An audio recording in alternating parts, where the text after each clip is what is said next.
IT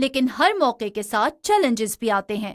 Pakistan کی معیشت اس وقت مہنگائی، مالی خسارے، زرع مبادلہ کے ذخائر میں کمی اور بے روزگاری جیسے مسائل کا شکار ہے۔ امریکہ کے ساتھ بڑھتا ہوا تجارتی تعلق ان مسائل پر کس حد تک اثر انداز ہو سکتا ہے؟ توانائی کی درآمد میں نرمی سے صنعتی لاگت میں کمی ہو سکتی ہے۔ برآمدات میں اضافہ زرع مبادلہ کے ذخائر کو مستحکم کر سکتا ہے۔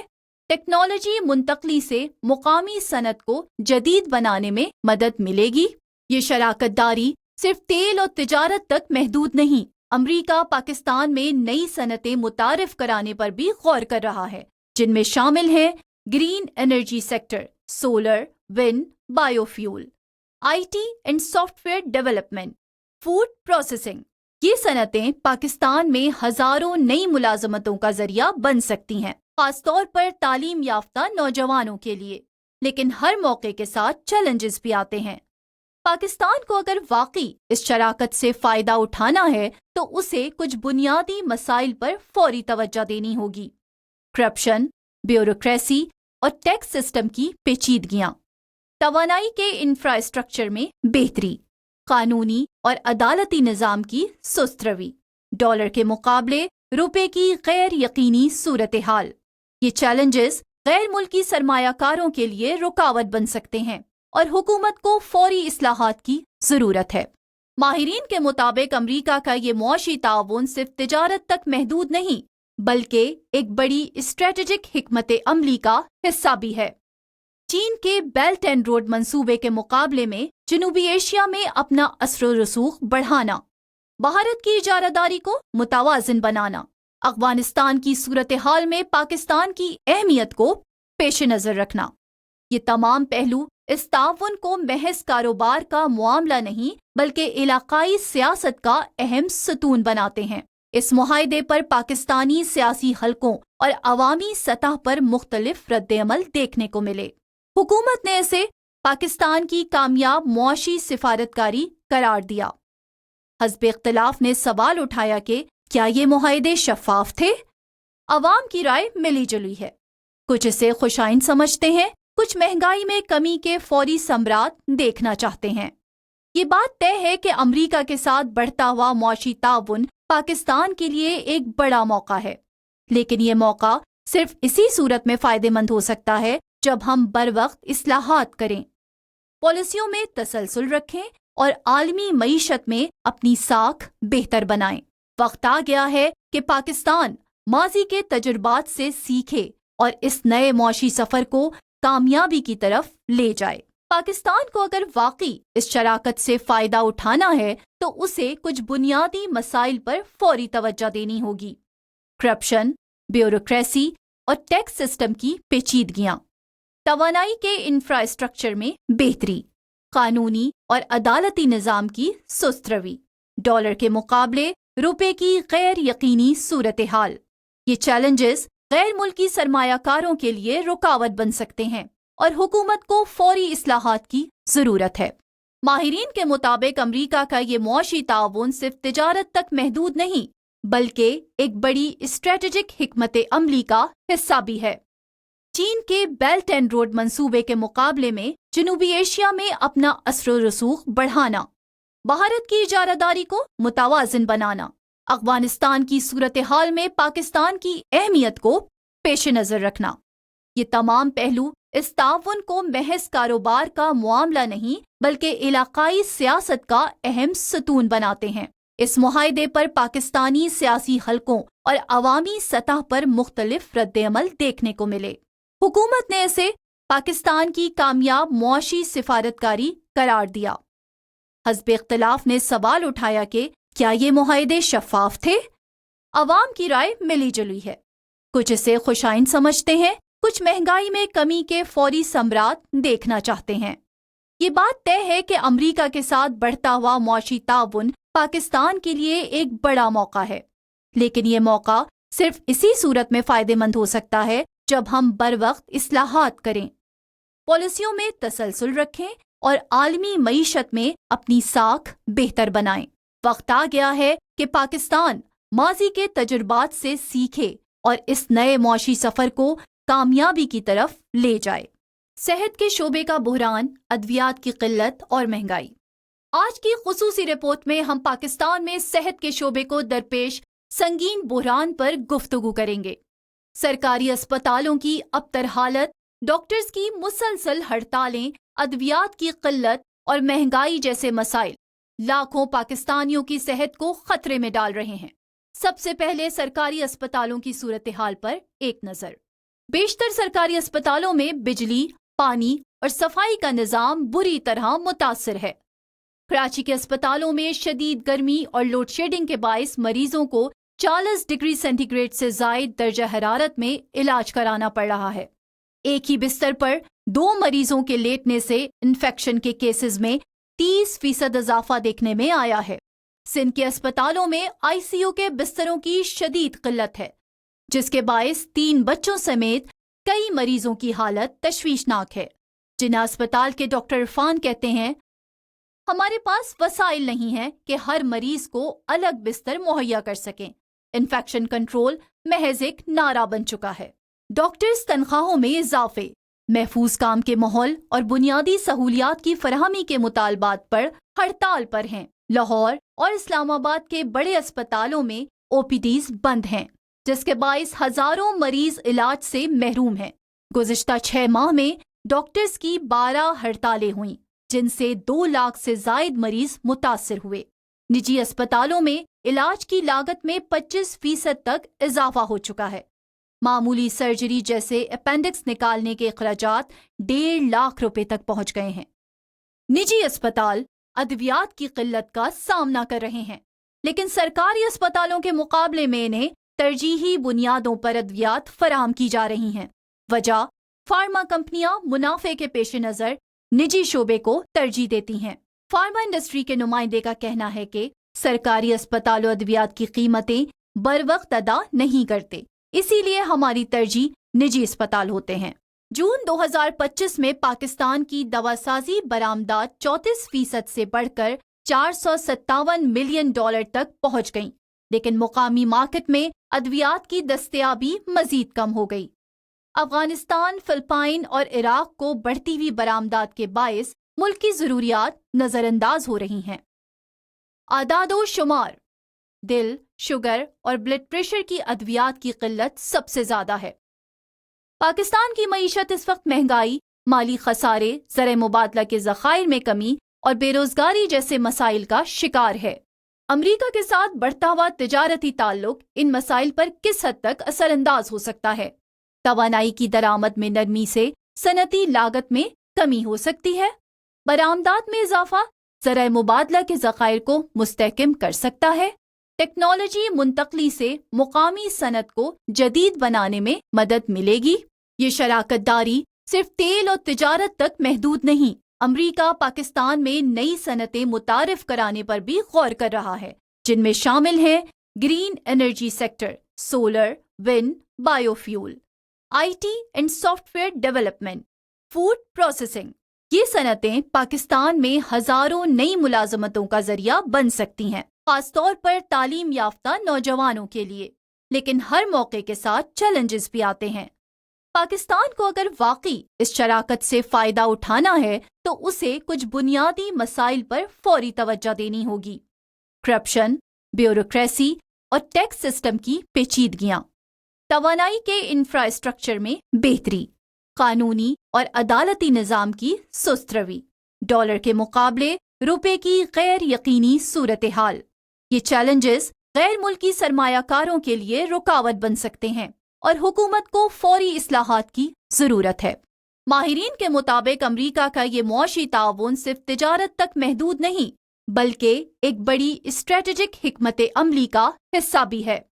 چین کے بیلٹ اینڈ روڈ منصوبے کے مقابلے میں جنوبی ایشیا میں اپنا اثر و رسوخ بڑھانا، بھارت کی اجارہ داری کو متوازن بنانا، افغانستان کی صورتحال میں پاکستان کی اہمیت کو پیش نظر رکھنا، یہ تمام پہلو اس تعاون کو محض کاروبار کا معاملہ نہیں بلکہ علاقائی سیاست کا اہم ستون بناتے ہیں۔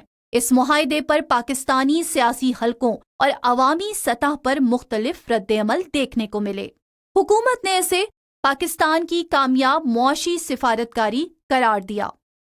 حزب اختلاف نے سوال اٹھایا کہ کیا یہ معاہدے شفاف تھے؟ عوام کی رائے ملی جلی ہے۔ کچھ اسے خوشائند سمجھتے ہیں، کچھ مہنگائی میں کمی کے فوری ثمرات دیکھنا چاہتے ہیں۔ یہ بات طے ہے کہ امریکہ کے ساتھ بڑھتا ہوا معاشی تعاون پاکستان کے لیے ایک بڑا موقع ہے، لیکن یہ موقع صرف اسی صورت میں فائدہ مند ہو سکتا ہے جب ہم بروقت اصلاحات کریں، پالیسیوں میں تسلسل رکھیں اور عالمی معیشت میں اپنی ساکھ بہتر بنائیں۔ وقت آ گیا ہے کہ پاکستان ماضی کے تجربات سے سیکھے اور اس نئے معاشی سفر کو کامیابی کی طرف لے جائے۔ 50% اسپتال ان ادویات کی فراہمی سے متاثر ہیں۔ ہفتہ وار مہنگائی کی شرح میں 4.07% اضافہ ریکارڈ کیا گیا۔ سب سے زیادہ مہنگائی تازہ دودھ 0.16%، خشک دودھ 0.29% اور ٹماٹر 22.93% میں دیکھی گئی۔ مریضوں کے لیے متوازن خوراک خریدنا دن بدن مشکل ہوتا جا رہا ہے۔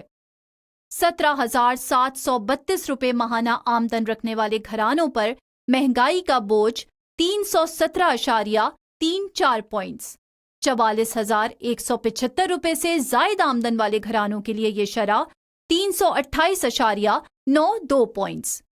وفاقی ملازمین کی تنخواہوں میں 10% اضافہ اور ڈسپیرٹی الاؤنس کا اعلان تو کیا گیا، لیکن اسپتالوں کے لیے مختص بجٹ میں کوئی خاطر خواہ اضافہ نہیں کیا گیا۔ ترجمان وزارت صحت کا کہنا ہے کہ ہم ادویات کی درآمد کے لیے نئی پالیسیاں تیار کر رہے ہیں، لیکن ان پر عمل درآمد میں کچھ وقت لگے گا۔ صحت کا بحران صرف وسائل کی کمی کا نتیجہ نہیں، بلکہ ترجیحات کے غلط تعین کا بھی شاخسانہ ہے۔ جب تک سرکاری اسپتالوں کو جدید سہولیات، ڈاکٹرز کو تحفظ اور عوام کو سستی ادویات مہیا نہیں کی جاتی، یہ بحران مزید گہرا ہوتا جائے گا۔ حکومت کو چاہیے کہ فوری طور پر اسپتالوں کے بنیادی ڈھانچے کے لیے ہنگامی فنڈز جاری کیے جائیں، فارما کمپنیوں کو مقامی ضروریات پوری کرنے کا پابند بنایا جائے، ڈاکٹرز کے جائز مطالبات پر سنجیدگی سے غور کیا جائے۔ عالمی فارماسیوٹیکل مارکیٹ 2030 تک $1.5 ٹریلین تک پہنچنے کا امکان ہے۔ عالمی فارماسیوٹیکل مارکیٹ 2030 تک $1.5 ٹریلین تک پہنچنے کا امکان ہے۔ پاکستان اس موقع سے فائدہ اٹھا سکتا ہے، بشرطیے کہ صحت کے شعبے کو قومی ترجیح بنایا جائے۔ اداکارہ کی موت۔ آج ہم آپ کو 2 معروف پاکستانی اداکاراؤں کے البناک واقعے کی مکمل اور مستند خبر پیش کریں گے۔ اداکارہ حمیرہ اصغر اور عائشہ خان، ابتدا سے لے کر تفتیش کے موجودہ مراحل تک۔ اکتوبر 1983 کو لاہور میں پیدا ہونے والی حمیرہ نے ماڈلنگ 2014 میں شروع کی، بعد میں تھیٹر، ڈرامے، فلموں تک کا سفر جیسے جلیبی 2015 اور تماشا گھر 2022۔ حمیرہ اصغر کے انسٹاگرام پر لاکھوں فالوورز تھے۔ آخری انسٹاگرام پوسٹ 30 ستمبر 2024 اور آخری فون کال تقریباً 8 اکتوبر 2024 تک ہوئی۔ بعد میں وہ پراسرار طور پر لاپتہ رہیں۔ فلیٹ میں پولیس انٹری سے ان کی لاش انتہائی خراب حالت میں ملی۔ جناح پوسٹ گریجویٹ میڈیکل سینٹر میں پوسٹ مارٹم ہوا۔ موت کا سبب طے کرنا مشکل تھا۔ ڈیجیٹل شواہد اور فون ڈیٹا سے معلوم ہوتا ہے کہ موت غالباً 7 یا 8 اکتوبر 2024 کو ہوئی۔ پولیس نے موبائل فونز، لیپ ٹاپ، مالی ریکارڈز برآمد کیے۔ پولیس فون چیٹ لاگز اور بینک ٹرانزیکشنز کا جائزہ لے رہی ہے۔ عدالت میں شہری شاہزیب سہیل کی جانب سے دائر کردہ پٹیشن میں موت کو قتل کے زمرے میں شامل کرنے کی درخواست کی گئی، جس پر عدالت نے پولیس کو شواہد مکمل کرنے کا حکم دیا۔ انسٹاگرام پر فنکاروں اور مداحوں کی بڑی تعداد نے تعزیت کی۔ اس سانحے نے پاکستان میں ذہنی صحت، تنہائی اور فنکاروں کے سماجی کنیکشن پر نئی بحث چھیڑ دی۔ پولیس کے شواہد جمع کرنے اور عدالت کی ہدایت کے تحت کیس آگے بڑھ رہا ہے۔ عائشہ خان، تنہائی میں انتہا کا صدمہ۔ عائشہ خان جنوری 1941 میں پیدا ہوئیں۔ 1960 کی دہائی میں ریڈیو پاکستان سے فنی سفر کا آغاز کیا۔ انہوں نے پاکستان ٹیلی ویژن کے ڈراموں افشاں، عروسہ اور فیملی 93 وغیرہ میں اہم کردار ادا کیے۔ وہ معروف اداکارہ خالدہ ریاست کی بڑی بہن تھیں اور ان کا کیریئر تقریباً 4 دہائیوں پر محیط تھا۔ جون 2025 میں کراچی کے علاقے گلشن اقبال بلاک 7 میں رہائش پذیر اداکارہ عائشہ خان کی موت واقع ہوئی۔ شدید بدبو کے باعث پڑوسیوں کی اطلاع پر پولیس فلیٹ کا دروازہ توڑ کر اندر داخل ہوئی۔ پولیس نے ابتدائی طور پر اسے قدرتی موت قرار دیا۔ ممکنہ طور پر غسل خانہ سے نکلتے ہوئے گر کر موت واقع ہوئی۔ پوسٹ مارٹم تاخیر سے ہوا کیونکہ پولیس قانونی ورثہ کے انتظار میں تھی۔ موت کی تاریخ متعین نہیں کی گئی مگر جسم بہت خراب حالت میں ملا۔ تقریباً 1 ہفتے پہلے موت واقع ہوئی تھی۔ اس سانحے کی وجہ سے پاکستان میں فنکاروں کے تنہائی میں رہائش اختیار کرنے اور معاشرتی بے حسی کی گفتگو میں اضافہ ہوا۔ تنہا رہنے والے فنکاروں کی لاپرواہی پر تبادلہ خیال بڑھا۔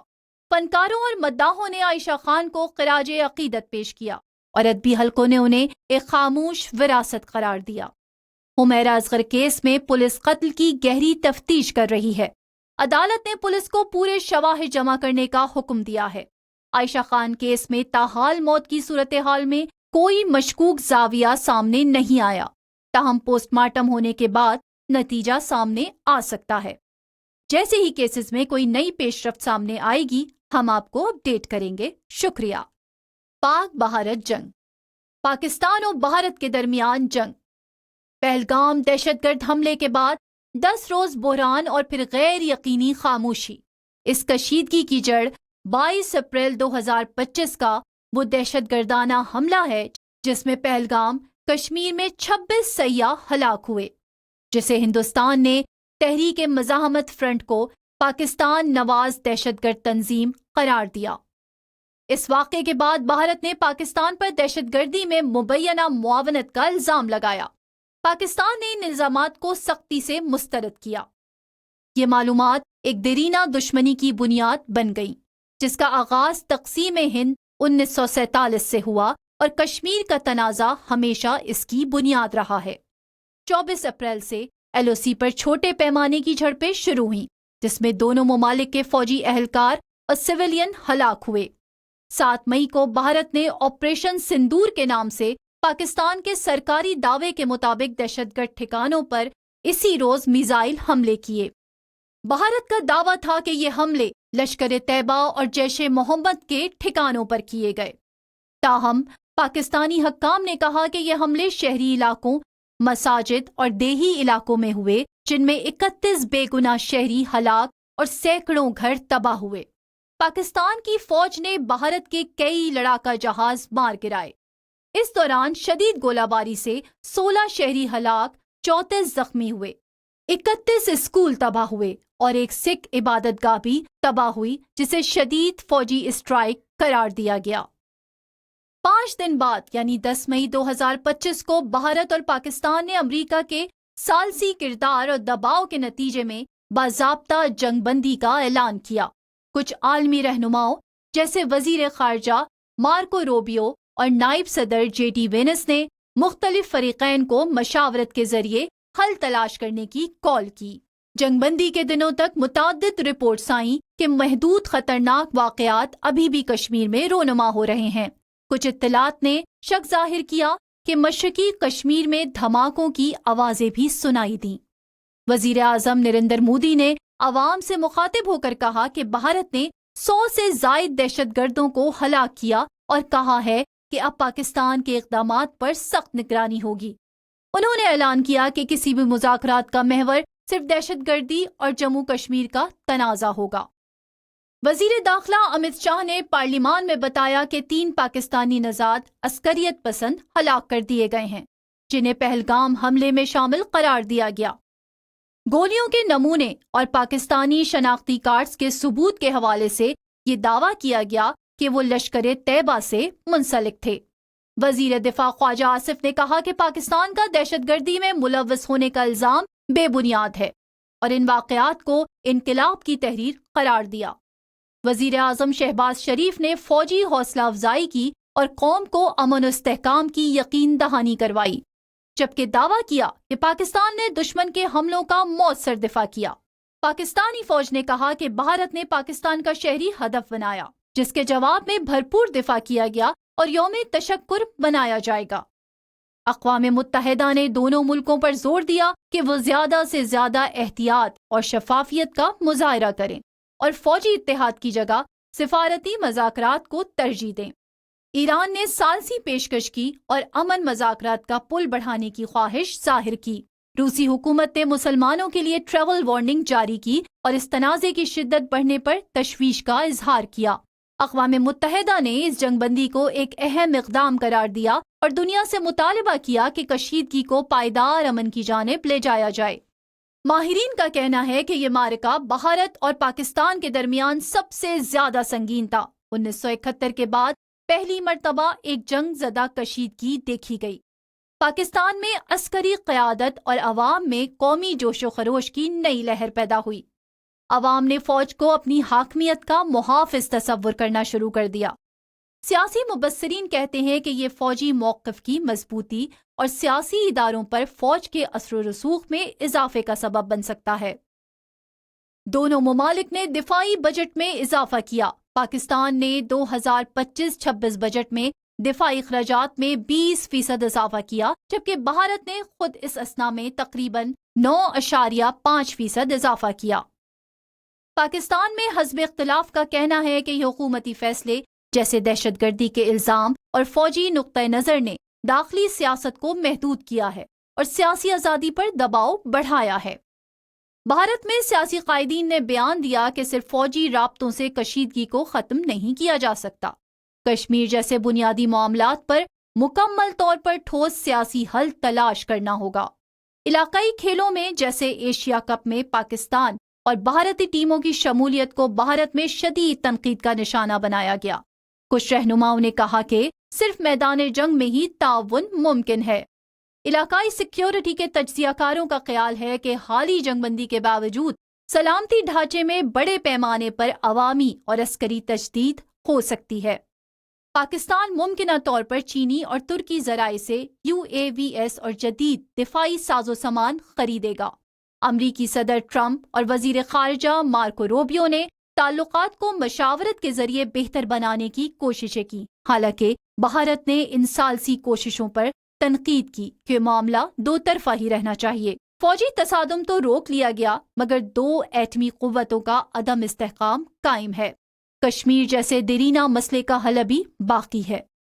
یہ تھی آپ کے سامنے پاکستان اور بھارت کے حالیہ جنگی اور سیاسی صورتحال کی مکمل نیوز۔ روشنی سے اندھیرے تک پاکستانی فلم انڈسٹری کی کہانی۔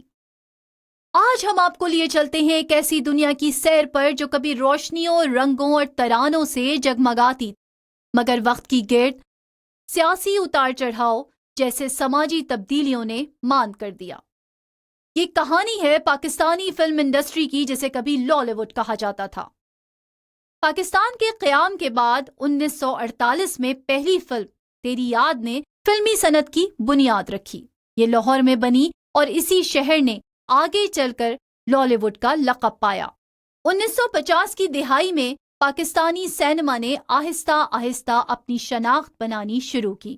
نظر، نور جہاں، سبیحہ خانم اور سنتوش کمار جیسے فنکاروں نے نہ صرف اداکاری بلکہ فن کی دنیا میں نئی روح پھونکی۔ 1960 اور 70 کی دہائیاں پاکستانی فلم انڈسٹری کے سنہرے دور کے طور پر جانی جاتی ہیں۔ اس دور میں ایسے شاہکار بنے جنہیں آج بھی کلاسک کا درجہ حاصل ہے، مثلاً ارمان، دو بدن، ہیرا اور پتھر، آئینہ اور انجمن۔